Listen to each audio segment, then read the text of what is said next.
The air inside was poison, diesel exhaust mixed with hydraulic oil, human sweat, and something else. The chemical reek of napalm coursing through fuel lines just inches from where men sat. Temperature climbed past 100 degrees even with hatches sealed. Through narrow vision slits, the crew watched orange fire consume everything it touched. Rock, vegetation, flesh. The flames clung like liquid death, burning at temperatures that could melt steel. April 19, 1945. Kakazu Ridge, Okinawa.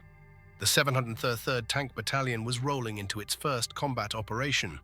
They'd spent months converting 54 Sherman tanks into flamethrowers at Schofield Barracks in Hawaii. They'd crossed an ocean for this moment. Now they were about to learn what happens when you bring fire to an enemy who's already decided to die. By afternoon, 6 tanks would be smoking wrecks, 4 of them flame tanks, the weapons the Japanese feared most. 30 tanks had maneuvered around that ridge at dawn. Only 8 came back.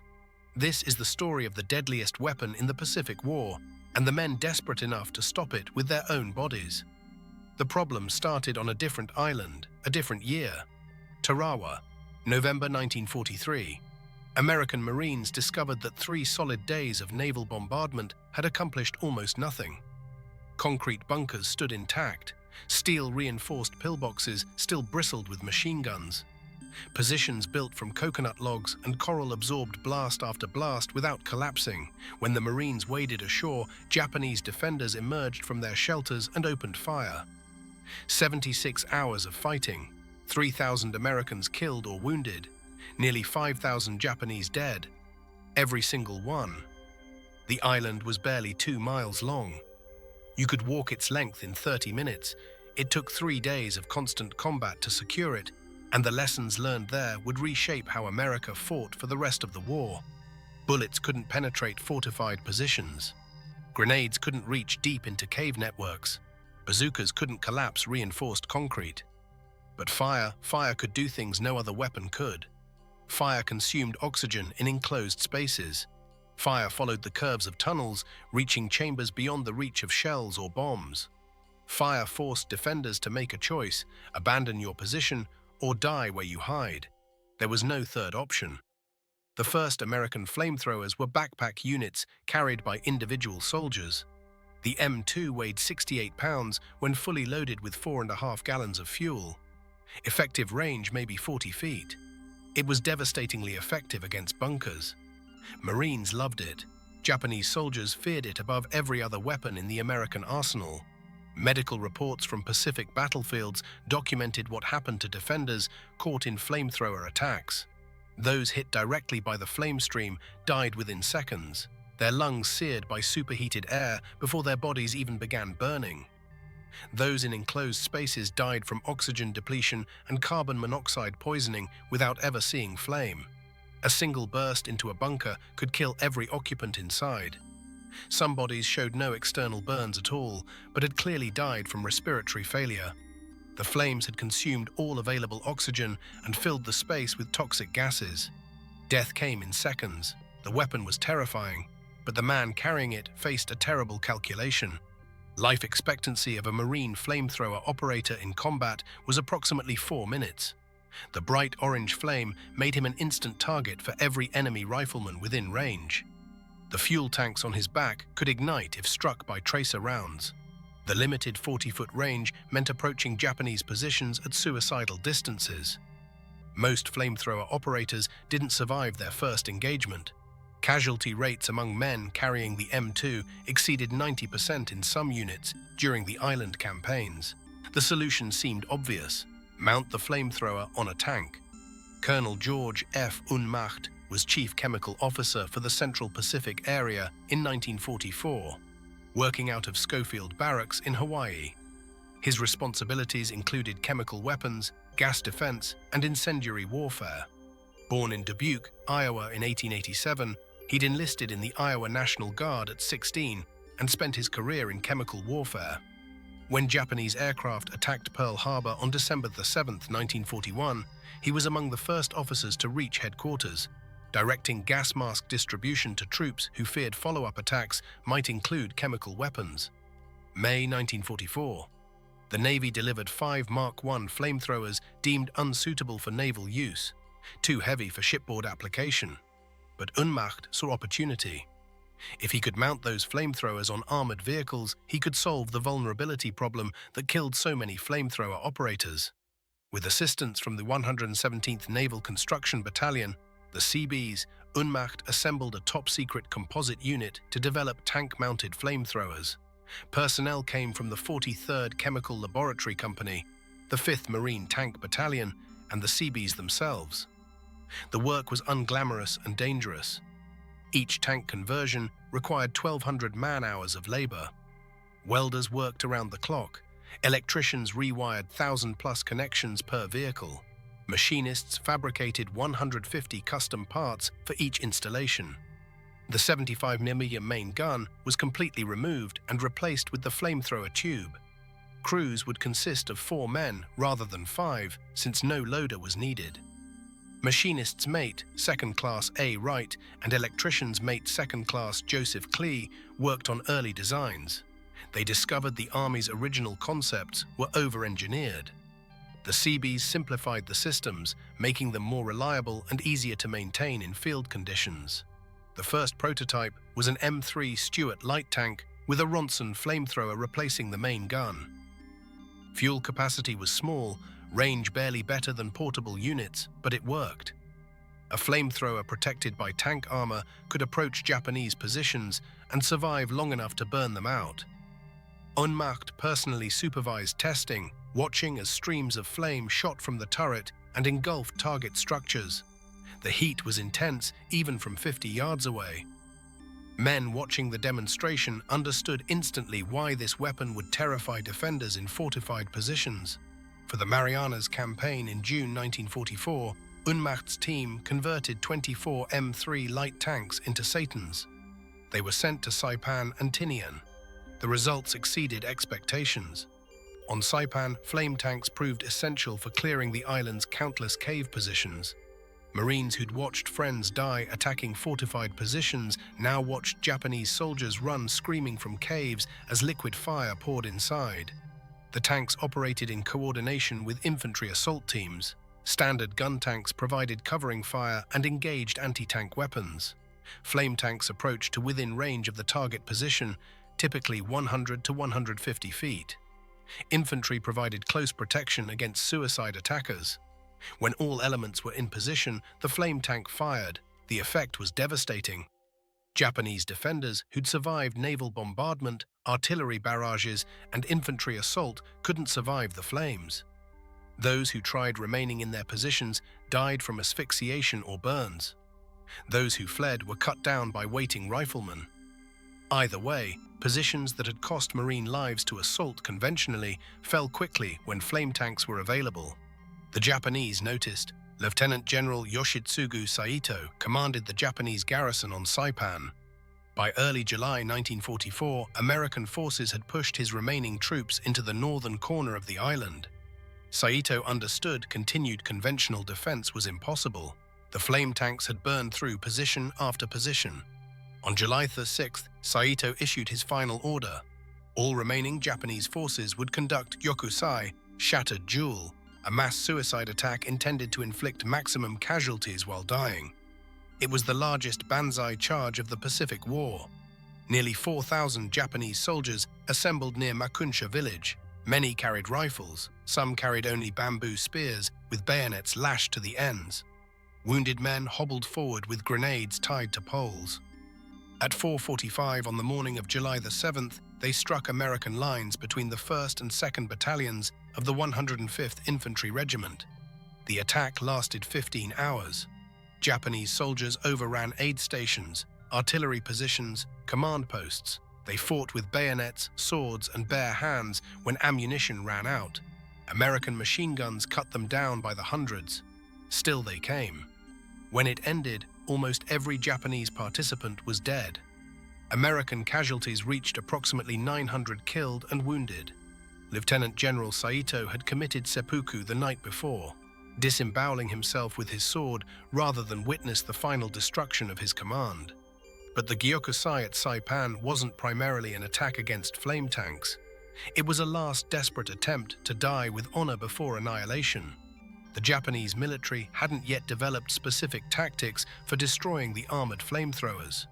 That would come later as the flames spread across the Pacific. The true evolution of Japanese anti-flame tank tactics began at Peleliu in September 1944. Colonel Kunio Nakagawa commanded approximately 11,000 Japanese defenders on an island 6 miles long and 2 miles wide. Unlike previous commanders, Nakagawa rejected traditional strategy of defending beaches and conducting banzai charges when positions became untenable. Instead, he ordered his men to dig in and fight a war of attrition. Nakagawa understood something his predecessors had missed. The Americans expected banzai charges. They prepared for them with interlocking fields of machine gun fire and artillery concentrations. Mass attacks into those kill zones accomplished nothing except rapid destruction of Japanese forces. But if defenders remained in fortified positions and forced the Americans to come to them, every yard of advance would cost American blood. The Umabrogol Mountain, which Americans would call Bloody Nose Ridge, contained more than 500 natural limestone caves. Japanese engineers connected them with tunnels, installed sliding steel doors over entrances, modified openings to defend against grenades and flamethrowers. They angled cave mouths so direct fire couldn't penetrate. They created multiple exits so defenders could escape when one entrance was compromised. The defensive preparations were remarkable in thoroughness. Mine shafts left over from pre-war phosphate mining operations were converted into ammunition storage and command facilities. Some cave complexes extended hundreds of feet underground, with multiple levels connected by staircases cut into rock. Ventilation shafts provided fresh air.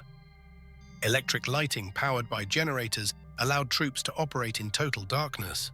Concrete reinforced positions housed artillery pieces that could be wheeled forward to fire through ports, then withdrawn into protective cover. The terrain was nightmarish for attackers. Jagged coral ridges rose at steep angles, covered with dense vegetation that concealed defensive positions. Ravines channeled advancing troops into kill zones.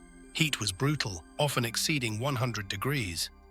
Fresh water was scarce, and everywhere, from every ridge and ravine and cave mouth, Japanese machine guns and mortars waited. The 1st Marine Division landed on September 15, 1944. Major General William Rupertus predicted the island would fall within 4 days. He was wrong by more than 2 months. Initial progress was rapid. Marines captured the airfield on the first day and pushed inland against light resistance. But when they reached the Umabrogol, the advance ground to a halt. Colonel Louis Chesty Puller led his 1st Marines into the ridges, expecting to break through Japanese defenses as they had elsewhere. Instead, his regiment was systematically destroyed. Puller's 1st Marines suffered 70% casualties, 1,749 men, before being pulled off the line. The regiment was combat ineffective. Flame tanks arrived at Peleliu. Colonel Harold Bucky Harris of the 5th Marines adopted siege tactics using bulldozers and flamethrower tanks to methodically destroy Japanese positions. The process was slow, brutal, and effective. Cave by cave, tunnel by tunnel, the Americans burned their way into the Umabrogol. Flame tanks worked forward with infantry escort, approaching cave entrances and pouring fire inside. Some caves required multiple attacks as defenders retreated deeper into tunnel networks, only to emerge from alternate exits and resume fighting. Bulldozers pushed earth and rubble over cave mouths. The process consumed weeks, then months. Colonel Nakagawa sent a final message on November the 24th. He reported burning his regimental colors and dividing his remaining 56 men into groups with orders to attack the enemy wherever they found them. That night, 25 Japanese were killed attempting to infiltrate American lines. The following morning, prisoners confirmed that Nakagawa and Major General Kenjiro Murai had both committed ritual suicide in their command post. But Nakagawa's men had learned valuable lessons before dying.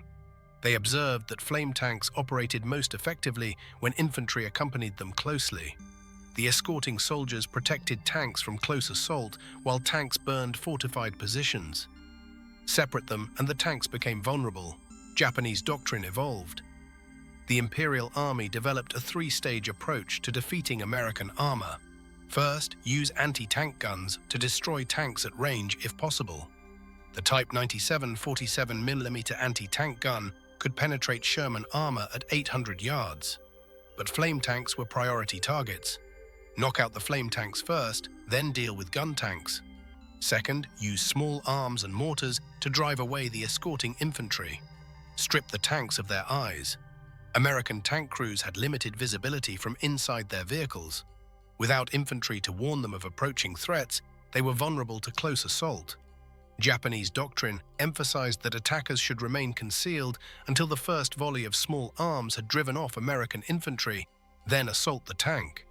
Third, attack the blinded tanks with hand-carried explosives. Destroy them or at least immobilize them. Even if the attackers died, the loss of one flame tank was worth many soldiers' lives if it meant their comrades could survive another day inside their caves. Instructors drilled this principle into volunteers. One tank destroyed meant dozens of lives saved. The weapons developed for this purpose ranged from improvised to manufactured. Satchel charges could be thrown onto tank engine decks or shoved beneath tracks. Magnetic mines could be attached directly to hull armor. Molotov cocktails could ignite fuel and ammunition if they found gaps in armor protection. But the most terrifying weapon was the lunge mine. The WWII was a conical-shaped charge mounted on a 2-meter wooden pole. The explosive weighed approximately 3 kilograms and could penetrate 150 millimeters of armor at perpendicular impact.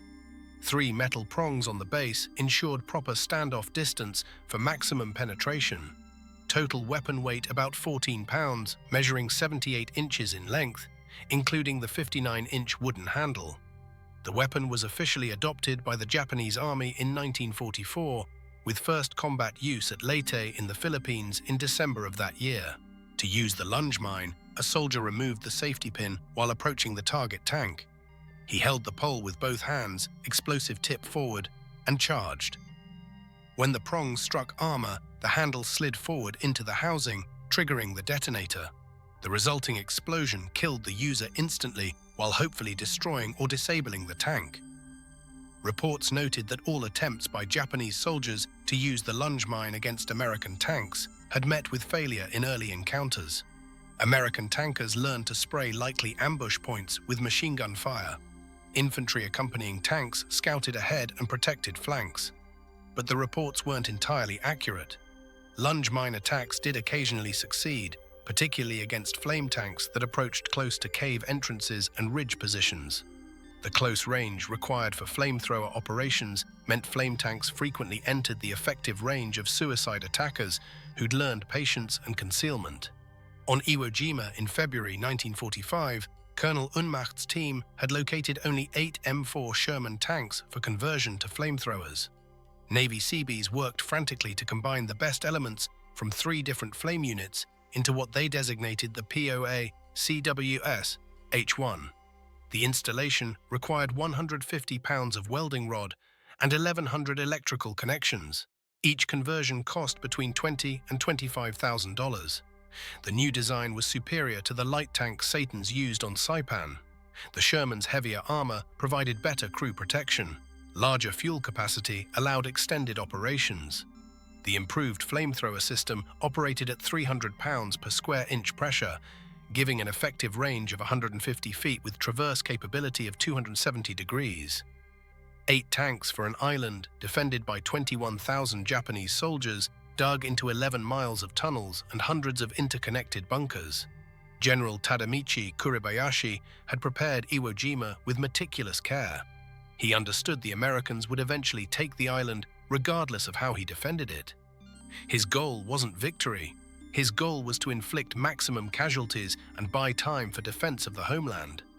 Every American Marine who died on Iwo Jima was one less who would invade Japan itself. The defensive network was extraordinary. Volcanic rock provided natural fortification. Engineers had expanded natural caves and created new ones, connecting them with tunnels that ran beneath the entire island. Some tunnel complexes reached depths of 75 feet, beyond the reach of any bomb or shell.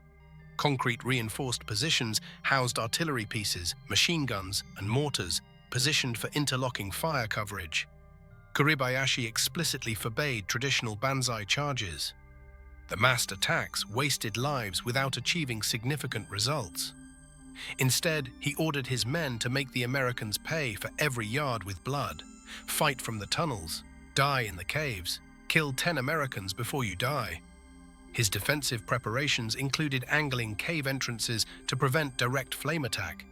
He ordered construction of multiple tunnel exits so men could escape when one entrance was compromised. He positioned machine guns specifically to target flamethrower operators. Despite these preparations, the flame tanks burned through his defenses. The 8 flame tanks landed with the assault waves. They proved devastatingly effective. The 4th Tank Battalion reported high success. One regimental combat team stated that tanks were probably the most valuable single type of armament in the operation, with flame tanks being more useful than standard gun tanks, especially in the rugged northern areas of the island.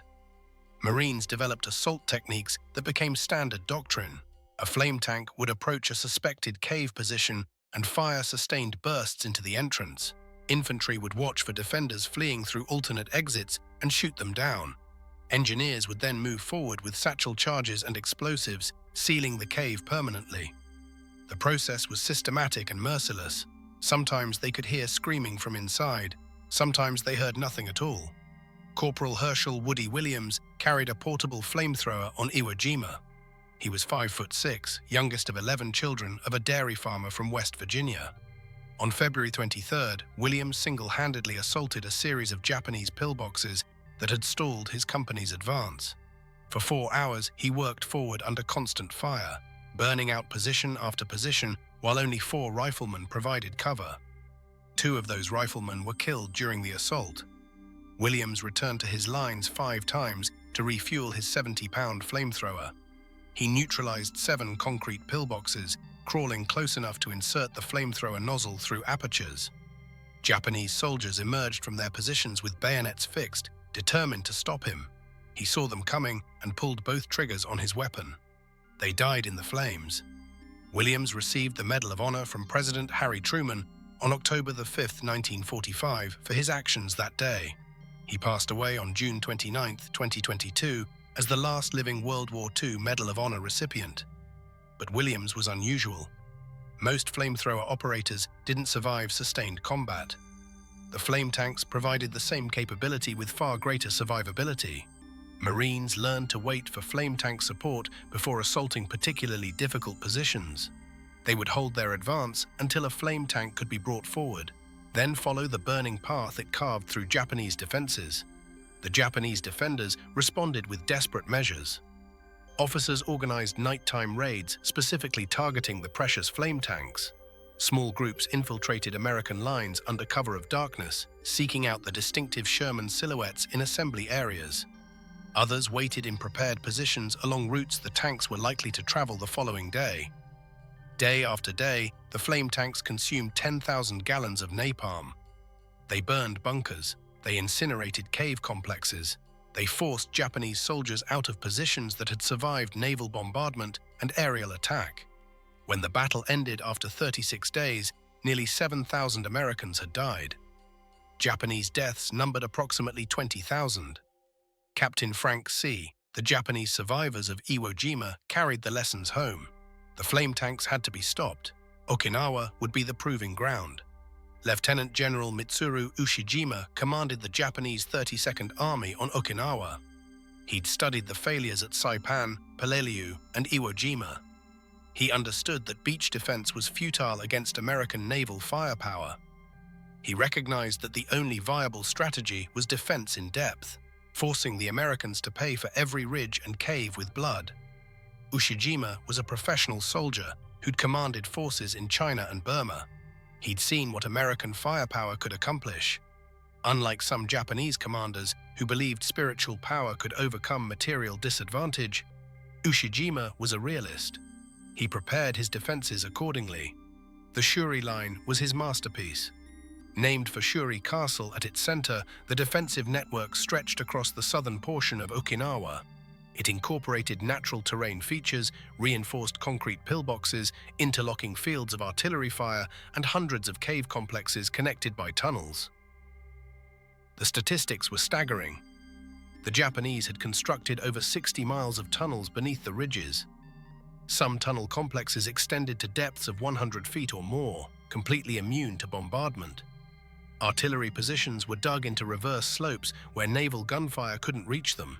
Machine gun positions covered every approach with overlapping fields of fire. For this campaign, the Army decided an entire tank battalion would convert to flame. The 703rd Tank Battalion was created from the 3rd Battalion, 42nd Armored Regiment of the 11th Armored Division. The regiment had been organized on August 15, 1942, at Camp Polk, Louisiana. While the rest of the division deployed to Europe, the 703rd headed for the Pacific. M. Krager of Arlington, Virginia, commanded the battalion. On November 10, 1944, he received orders to convert all 54 of his M4 Sherman tanks to flamethrowers. This would be the first and only tank battalion in the world equipped entirely with flame tanks. At Schofield Barracks, Seabees supervised the conversion using Canadian Ronson systems. 3 officers and 60 enlisted men from the battalion worked alongside the Seabees, learning maintenance procedures and operational techniques. The Ronson flamethrowers had shorter range than the POA CWS H1 used at Iwo Jima, approximately 80 to 100 yards compared to 120 to 150 yards for the Hawaiian-designed systems, but they were available in quantity. The first converted tank arrived on December 25th, Christmas Day.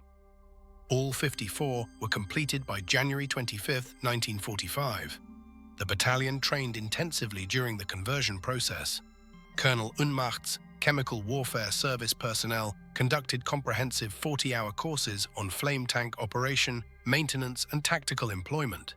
Crews learned to coordinate with infantry escort. They practiced approaching fortified positions. They trained on fuel management, target selection, and withdrawal procedures. The battalion departed Pearl Harbor on March 4, 1945, aboard 10 landing ships. Critical items, ammunition, fuel, rations, supplies, were divided among the ships to ensure that loss of any single vessel wouldn't cripple the unit. One tank was lost when it drove into a hole on the reef during unloading and was deemed unrecoverable. The battalion would begin the campaign with 53 flamethrower tanks. The 703rd was in action continuously from April 7th to June 30th, 1945. 85 consecutive days of combat. Its mission was to support both Army and Marine Corps infantry in assaulting the Shuri Line. Each company of tanks would be parceled out to frontline units as needed. Ushijima had organized independent anti-tank companies specifically for suicide missions against American armor. These units were formed from volunteers who understood they weren't expected to survive. They were taught to embrace death as the highest form of service to the Emperor. Their training emphasized a specific sequence: drive off the infantry with small arms and mortars, leave the tanks blind, then attack with explosives. The volunteers came from units that had seen what flame tanks could do. They'd watched flames pour into caves where their comrades were hiding. These men understood that death by fire was terrible beyond description, and they were willing to die to prevent it from happening to others. Japanese soldiers wrote final letters to their families before suicide missions. They performed purification rituals. They made peace with death before they went to die. Some of those letters survive, preserved in museum collections. They speak of duty and honor, of love for family and homeland, of acceptance of fate. They don't speak of fear, though the fear must have been overwhelming. The tactics had evolved significantly since Saipan. Japanese soldiers no longer charged blindly at tanks in the open. Instead, they concealed themselves in fighting positions along likely tank approaches. They waited until American infantry moved forward past their positions. Then they emerged from spider holes and concealed entrances to attack tanks from behind or from flanks. Concealment was essential. A soldier would dig a shallow hole just deep enough to lie flat with minimal profile.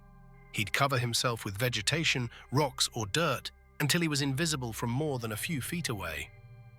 He'd remain motionless for hours, sometimes days, waiting for a tank to approach within striking distance. He'd control his breathing, ignore thirst and hunger, suppress every natural instinct to move or adjust position. Some soldiers concealed themselves in spider holes directly in the path of advancing flame tanks. When a tank rolled overhead, the soldier would rise, detonate explosives, and die while attempting to destroy the vehicle. Others waited in bottle-shaped holes that allowed them to stand upright but remain invisible until the moment of attack. When the moment came, the attacker would have only seconds to act, rise from concealment, pull the fuse or igniter, close the distance, deliver the charge. The explosion would kill him. If he was lucky, it would destroy the tank as well. The satchel charge was the most common weapon, a cloth bag filled with explosives and fitted with a short fuse. It could be thrown onto the engine deck where armor was thinnest. Alternatively, a soldier could dash beneath a tank and place the charge against the belly armor before detonating it. Either method usually killed the attacker, but both could disable or destroy a tank. The Type 99 magnetic demolition charge was particularly feared by American tank crews. It consisted of 8 separate sticks of TNT assembled in a circle with 4 powerful magnets attached by canvas ribbon. Total weight approximately 43 ounces with 26 ounces of explosive. A soldier would approach a tank from a blind spot, slap the charge against the hull, and retreat if possible, or detonate in place if not. The charge could penetrate 3/4 of an inch of armor when used singly, or 1¼ inches when 2 charges were stacked together. This was sufficient to breach the Sherman's thinner armor on the engine deck, belly plate, or rear. The attack at Kakuzu Ridge on April 19th demonstrated the vulnerability perfectly. When infantry support failed to materialize, Japanese suicide squads destroyed tank after tank. Crews who survived their vehicles being disabled often faced worse fates. Japanese soldiers forced turret lids open and threw in grenades, killing men trapped inside. The battalion adapted, tactics evolved through bloody experience. Flame tanks would remain in forward assembly areas until called forward by platoon leaders. They would join with standard tanks and infantry only when all elements could move together. Infantry remained close at all times, watching for suicide attackers, while flame tanks burned Japanese positions. The blowtorch was the flame tank spraying napalm mixture into caves where it stuck to everything it touched. The corkscrew was demolition charges planted to collapse the cave and seal it permanently. Together, they reduced Japanese positions one by one. The commanding general of the 7th Infantry Division reported to Colonel Unmacht of one incident where a captain and sergeant under covering fire reached the top of an escarpment with a hose extension and killed several hundred Japanese soldiers with deadly flame. The hose extension proved essential for reaching pockets of defenders that couldn't be flamed directly from tank positions. Flamethrower tanks were used for flaming forward and reverse slopes of hills and escarpments, clearing foxholes and bottle-shaped spider holes dug in earth, cliff caves, and ruins of structures. The 43rd Chemical Laboratory Company had developed a stabilized flamethrower fuel, napalm, and oversaw construction of an activating plant that produced over 250,000 gallons for the campaign. This pattern repeated across Okinawa throughout spring 1945. The 703rd Tank Battalion killed 4,188 Japanese soldiers and captured 49 during the campaign. They burned out hundreds of caves and fortified positions.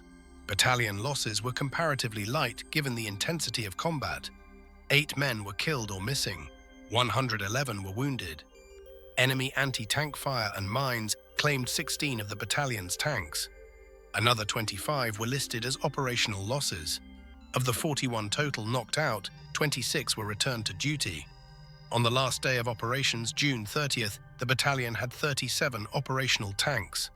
The ingenuity and hard work of mechanics had kept the unit at over 70% strength after almost 3 months of continuous combat. This was remarkable considering no replacement flame tanks existed anywhere in the theatre.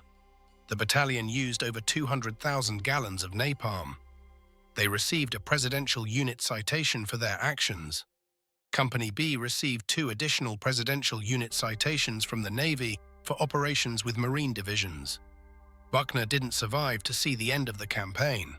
On June 18, 1945, he was observing frontline operations near Mezado Ridge when Japanese artillery found his position.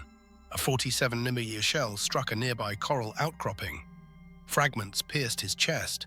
He died 10 minutes later, the highest-ranking American officer killed by enemy fire during the war. The Japanese commander, General Ushijima, committed seppuku on June 22nd. His chief of staff, General Isamu Cho, died beside him. The battle for Okinawa was officially declared over the following day. The casualty figures told the story. American ground forces suffered approximately 49,000 killed, wounded, or missing. 12,120 were killed or missing in action. The Navy lost another 5,000 dead and 4,900 wounded to kamikaze attacks and conventional airstrikes. Japanese military deaths exceeded 107,000. Another estimated 23,000 were sealed in caves and never recovered. Approximately 140,000 Okinawan civilians died. Caught between two armies, that was nearly 20% of the island's population. The battle had lasted 82 days. It was the largest amphibious assault in the Pacific War, involving more than 180,000 American combat troops. Every day brought new nightmares. Kamikaze attacks sank or damaged hundreds of ships.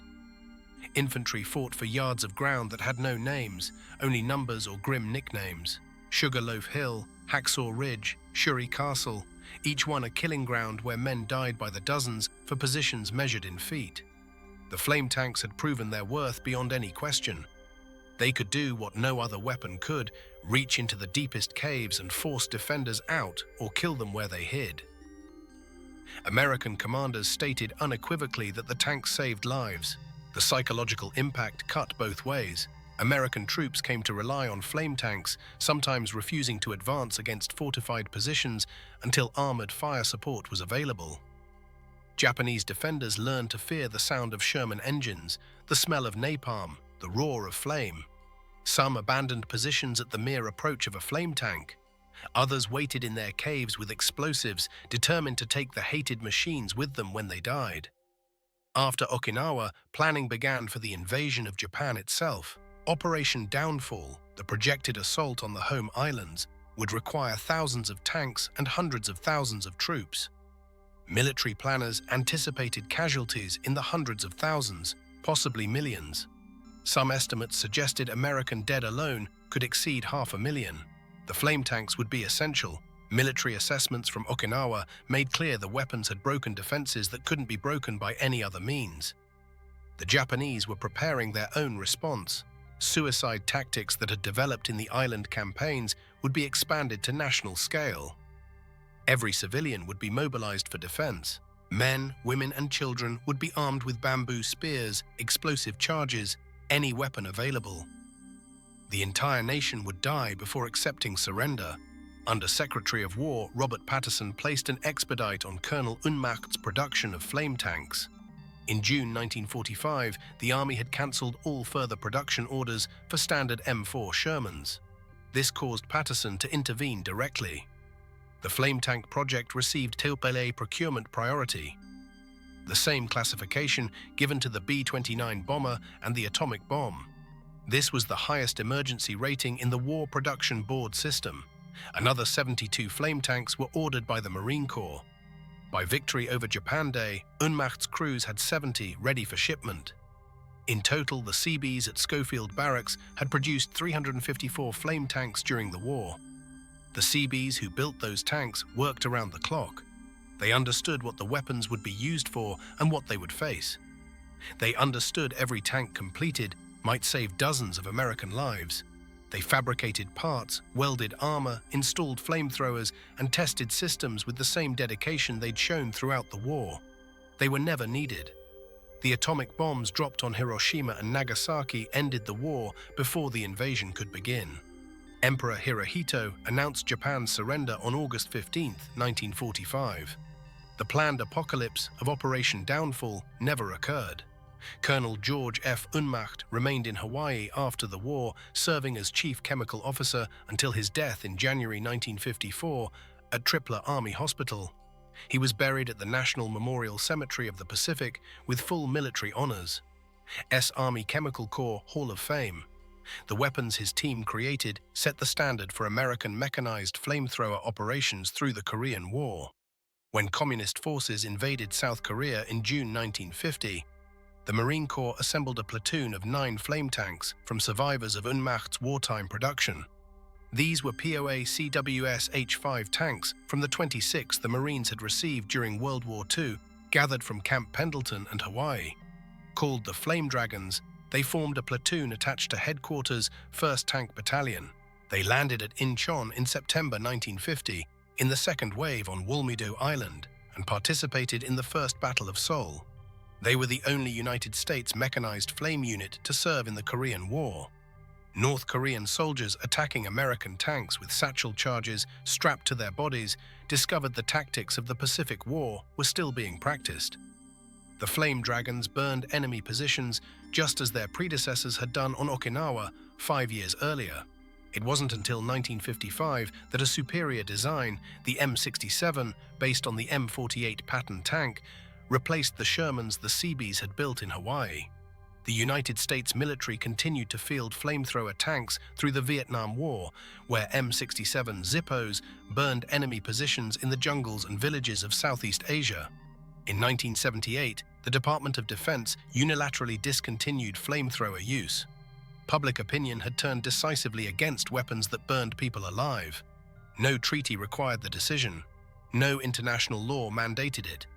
The United States simply chose to stop using a weapon it had employed to devastating effect for 3 decades. Vietnam marked the last American combat use of flamethrowers. The M9A17 was the final infantry flamethrower model. The caves of Okinawa are quiet now. The ridges where thousands died have grown over with vegetation. Tourists visit Shuri Castle, rebuilt in 1992 after its destruction in the battle. Peace memorials honor the dead of all nations. The cornerstone of Peace Monument lists 241,593 names, everyone who died, Japanese, American, Okinawan, regardless of nationality or allegiance. More than 140,000 were Okinawan civilians. Old men sometimes return, American veterans who fought in the caves, Japanese survivors who hid in the tunnels. They walk the same ground where they once tried to kill each other. They stand at memorials and remember friends who didn't survive. Most don't speak of what they experienced. The words don't exist for what they saw and did.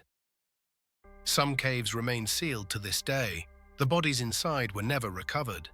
Engineers during the battle estimated thousands of Japanese soldiers were entombed in collapsed tunnels, buried under tons of rock and earth.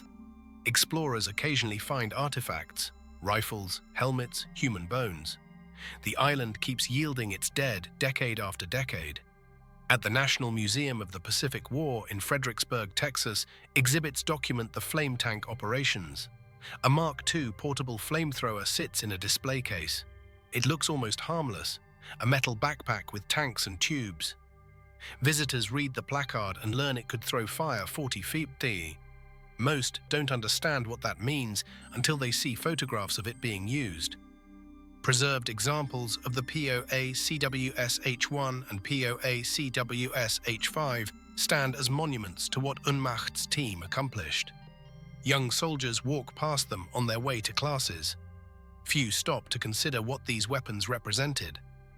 The Japanese Self-Defense Force doesn't use flamethrowers.